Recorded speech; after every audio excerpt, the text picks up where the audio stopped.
हजरत उमर फारूक ने एक सहाबी को, एक शख्स को देखा कि वो खाने काबा का तवाफ कर रहा है और उसने अपनी माँ को अपने कांधे पर उठा रखा है। हजरत उमर फारूक ने उसको देखकर मुस्कुराया, फरमाया तुमने जन्नत कमा ली, तुम अपनी माँ को तवाफ करा रहे हो इस हाल में कि तुम्हारी माँ लंगड़ी है और आंखों से अंधी है। तुमने अपनी माँ को तवाफ कराया, अपनी गोद में लाद कर उसको खाने काबा का तवाफ करा रहे हो, तुमने जन्नत कमा ली। अपनी माँ को तवाफ कराने वाला सहाबी क्या कहता है, अमीरुल मोमिनीन, क्या मैंने अपनी माँ का हक अदा कर दिया? मैं अपनी माँ का पेशाब पायखाना धोता हूं क्योंकि आंखों से अंधी है, पैरों से लंगड़ी है। मैं अपने माँ का पेशाब पायखाना साफ करता हूँ, इसके कपड़े भी धोता हूँ। मेरी माँ ने तब उम्रा करने की गर्ज से मुझसे गुजारिश की है तो मैंने उसका तवाफ कराया और अपने कांधे पर लाद कर इसको तवाफ करा रहा हूँ। क्या मैंने अपनी माँ का हक अदा कर दिया? हजरत उमर मुस्कुरा कर कहते हैं, अपनी माँ के हक की अदायगी की बात करता है?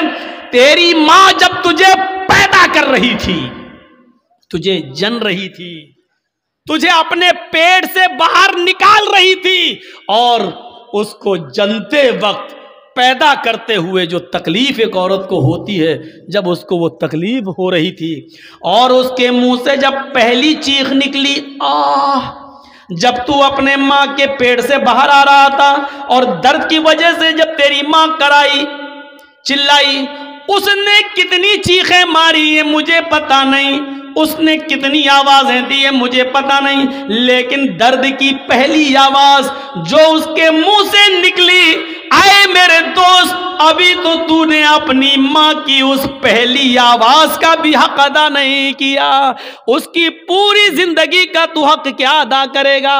अभी तो तूने अपनी माँ के पैदा करते वक्त होने वाली तकलीफ की पहली दर्द की आवाज का भी हक अदा नहीं किया।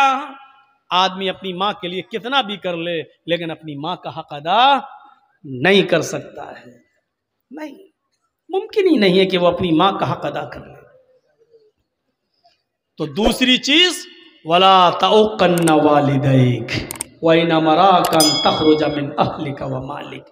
तीसरी चीज पर नजर डालिएगा, हमारे मुआशरे के अंदर ये आम हो चुकी है, वला ततरुकन्ना सलातन मक्तूबतन मुतअम्मिदन फइन्न मन तरका सलातन मक्तूबतन मुतअम्मिदन फक़द बरिअत मिन्हु ज़िम्मतुल्लाह। आए माज, फर्ज नमाज कभी भी कसदन जानबूझकर मत छोड़ना।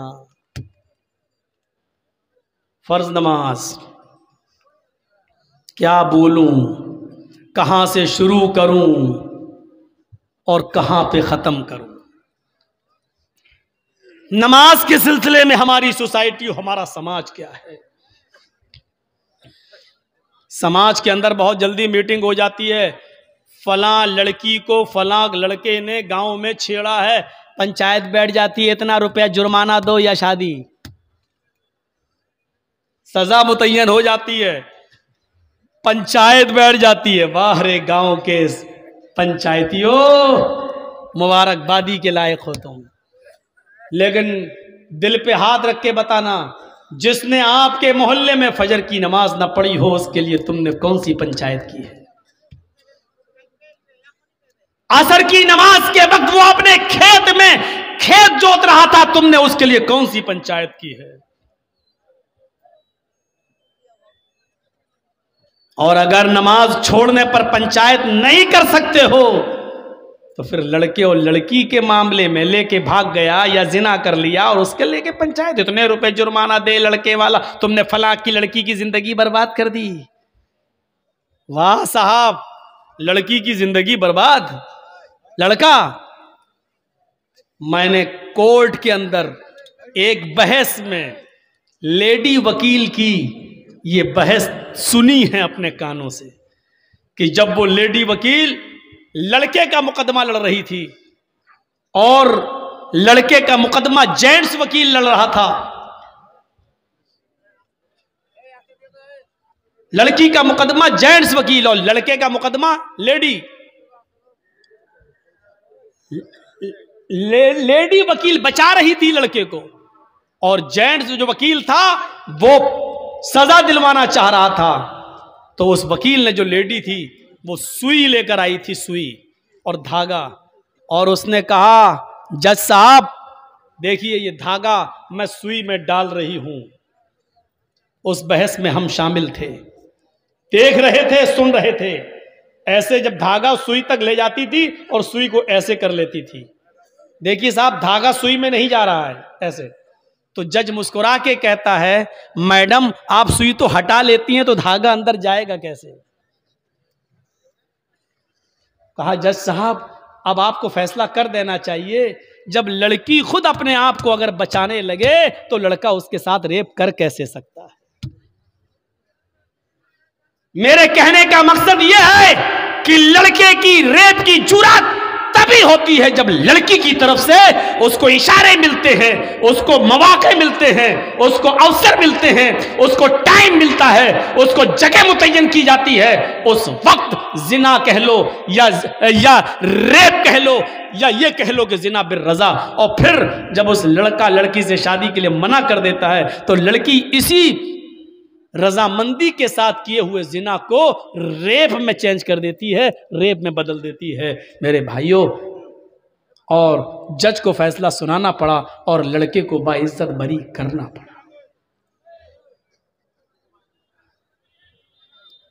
मुकदमा लड़ने वाली अगर कायदे की हो और बचाने पे आ जाए तो बचा लेती है। हम कहां से शुरू करें नमाज का मामला? दो तीन बातें बता दूं, यहीं से अंदाजा लग सकता है कि नमाज का मामला क्या है।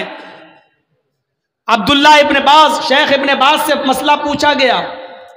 एक औरत ने मसला पूछा कि मेरा शौहर नमाज नहीं पढ़ता, क्या मैं अपने शौहर के साथ, बेनमाजी शौहर के साथ रह सकती हूं या नहीं? शेख इब्न बाज ने कहा कि उसको तुम नसीहत करो, उसको तुम समझाओ। 3 दिन, 10 दिन, 20 दिन, 1 महीना, अगर वो मान जाए और नमाज पढ़ने लगे तो ठीक। उसने फिर मसला पूछा कि कई सालों से मैं समझा रही हूं लेकिन नमाज नहीं पढ़ रहा है, मेरा अपने बेनमाजी शौहर के साथ रहना जायज है या नाजायज? शेख इब्न बाज ने फतवा दिया कि एक मोमिना औरत का, एक नेक औरत का बेनमाजी आदमी के साथ रहना सरासर हराम है। उस औरत ने फिर पूछा शेख इब्न बाज से, मेरा हस्बैंड मुझे तलाक नहीं दे रहा है, वो कहता है मैं नमाज नहीं पढ़ता हूं तो क्या हुआ, लेकिन मैं तुझे तलाक नहीं दूंगा, अब मैं अपने शौहर को कैसे छोड़ूं? शेख इब्न बाज का फतवा था कि जब तेरा शौहर नमाज ही नहीं पढ़ता, और जब नमाज नहीं पढ़ता तो वो मोमिन ही नहीं है, और जब मोमिन ही नहीं है तो तू उसके निकाह में ऑटोमेटिक नहीं है, और जब उसके निकाह में तू नहीं है तो तलाक की जरूरत ही नहीं है। निकाह काजी से फिस्क करा और एक हैज, एक पीरियड इंतजार करके अपना दूसरा निकाह कर ले, शौहर तलाक दे या ना दे, क्योंकि बेनमाजी जब मोमिन ही नहीं है तो तलाक की जरूरत भी नहीं है, तो इद्दत गुजार के दूसरा निकाह कर सकती है। यहां से आप अंदाजा लगा सकते हैं मेरे भाइयों कि एक नमाज पढ़ने वाली औरत को बेनमाजी शौहर के साथ रहना जायज नहीं है। यहां से आप अंदाजा लगाएं। बेनमाजी अगर मर जाए तो उसकी नमाज़े जनाजा भी जायज नहीं है। बेनमाजी अगर मर जाए तो उसको मुसलमानों के कब्रिस्तान में दफन करना भी जायज नहीं है। चल रहा है, चल रहा है। हमारा समाज इस पर क्या एक्शन लेता है सोचिए आप। नमाज तो एक ऐसा मामला है कि हजरत अली ने जिसको काजी बनाया था, काजी शुरैह जिसका नाम था, बहुत बड़े काजी थे। इनका बेटा एक मदरसे में पढ़ता था। एक बार ये नाई की दुकान पर गया, नाई, बार्बर, हज्जाम, बाल बनवाने लगा। इसी बीच असर की अजान हो गई। जब बाल बनवा के आया तो जमात हो चुकी थी, सलाम फेर दिया, अस्सलाम वालेकुम व रहमतुल्लाह। ये जल्दी से आया, वुजू बनाया, और वुजू बनाने के बाद इसने अकेले नमाज पढ़ ली। लेकिन मदरसे के टीचरों ने देखा कि इसने जमात के साथ नमाज नहीं पढ़ी, ये बाद में आया और अकेले नमाज पढ़ रहा। नमाज पढ़ी उस बच्चे ने, लेकिन बाद में पढ़ी।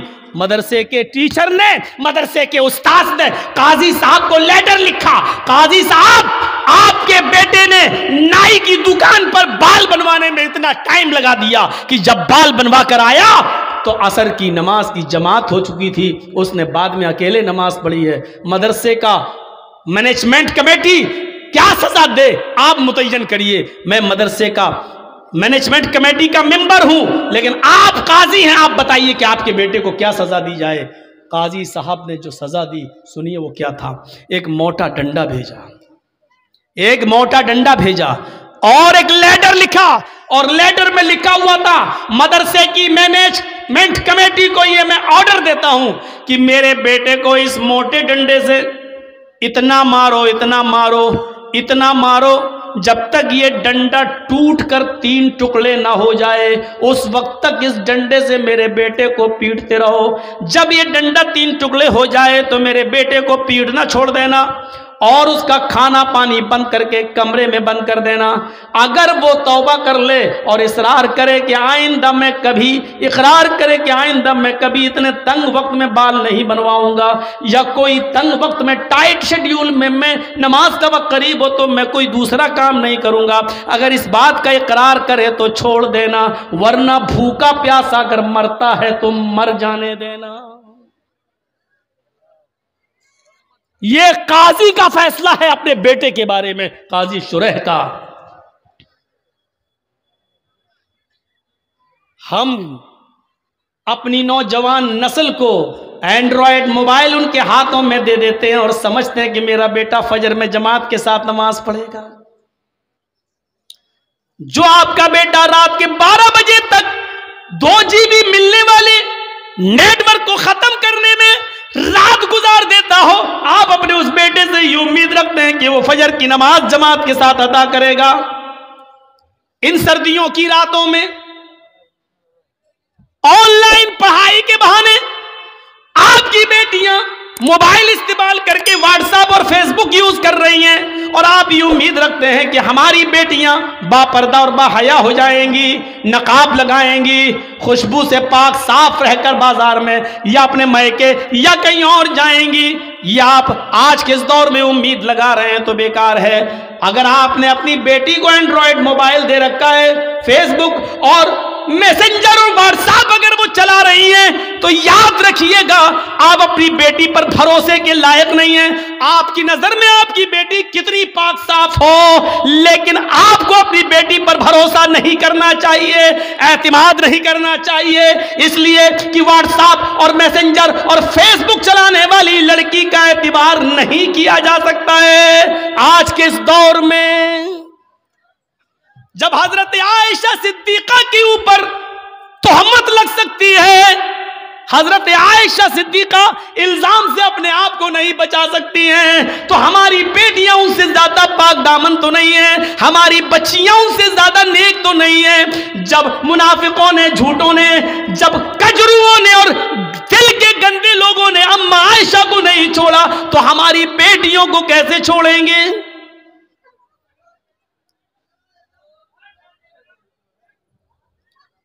यहां हमें गौर करना चाहिए।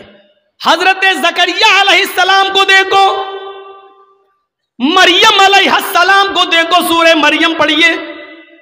वो मेहराब में मस्जिद के अंदर है और हजरत मरियम के पास बेमौसम फल आ जाता है। बेमौसम फल, आम का मौसम नहीं आम आया, लीची का मौसम नहीं लीची आया। ज़करिया जब मस्जिद में दाखिल होते हैं, मेहराब के अंदर घुसते हैं, देखते हैं कि मरियम जिसकी मैं किफालत कर रहा हूं उसके पास ये फल मौजूद है। अरे ये आम का तो मौसम नहीं है, आम कहां से आया? ये लीची का मौसम नहीं है, लीची कहां से आई? तो चीख पड़े अन्ना लके हाजा, आए मरियम मैं तेरी क्लास ले रहा हूं, आए मरियम मुझे साफ साफ जवाब दे, ये बेमौसम फल तेरे पास कहां से आए हैं? आम का मौसम नहीं आम देख रहा हूं, लीची का मौसम नहीं लीची देख रहा हूं, ये बेमौसम फल तेरे पास कहां से आए हैं?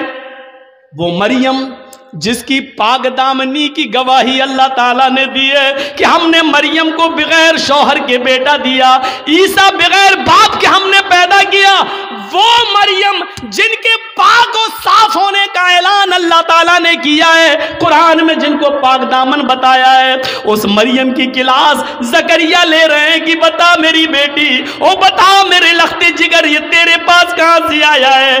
किस लड़के ने दिया है? कौन है जिससे तेरे कॉन्टेक्ट है, जिससे तेरे ताल्लुकात हैं? अल्लाह वाली थी, नेकी फरमा बरदार थी, अपने सरपरस्त को शर्मिंदा नहीं कर सकती थी, जिसने पाल पोस कर मुझे इतना बड़ा किया, उसकी इज्जत खाक में नहीं मिला सकती थी। कहने लगी आप मेरे ऊपर शक न करें, आए जकरिया मेरे ऊपर डाउट न करें, कालत हुआ मिन इंदिल्लाह, ये किसी लड़की की तरफ से नहीं बल्कि अल्लाह की तरफ से आया है, ये अल्लाह ने भेजा है, ये जन्नती फल है, कोई फरिश्ता देकर गया है, इसमें किसी लड़के का हाथ नहीं है। जब मरियम से पूछा जा सकता कि ये फल कहां से आया, तुम अपनी बेटियों से क्यों नहीं पूछ सकते ये मोबाइल तेरे पास कहां से आया? इसमें तो 10 रुपए का बैलेंस था, आज इसमें 3 महीने का नेट पैक कैसे पड़ा है? इसमें तो तेरी अम्मा और खाला का नंबर था, इसमें 5 नंबर और कहां से आए हैं? क्या आप अपनी बेटियों से ये सब